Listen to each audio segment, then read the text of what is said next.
ছোট পর্দার জনপ্রিয় অভিনেত্রী শবনম ফারিয়া সম্প্রতি আবারও বিবাহ বন্ধনে আবদ্ধ হয়েছেন।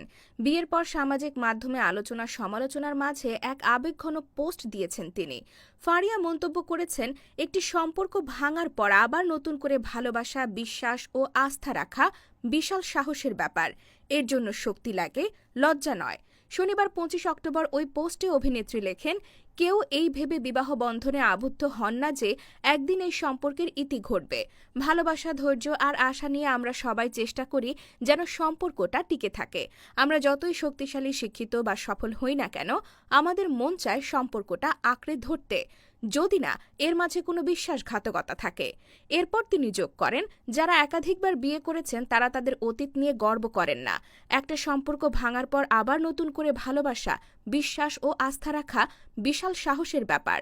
নতুন করে সম্পর্ক শুরু করার জন্য শক্তি লাগে, লজ্জা নয়। অনুরাগীদের উদ্দেশ্যে ফারিয়া বলেন, দয়া করে কাউকে বিচার করবেন না, গুজব ছড়াবেন না, কটু কথা বলবেন না, কারণ আপনি জানেন না একজন মানুষ হাসি মুখে উঠে দাঁড়াতে কত কঠিন লড়াই করেছেন। নেটিজেনদের প্রতি আহ্বান জানিয়ে তিনি লিখেছেন, কথায় হন কোমল, আচরণে রাখুন দয়া, কারণ জীবন কাউকেই ছাড় দেয় না, আর আগামীকাল কি অপেক্ষা করছে তা কেউ জানে না।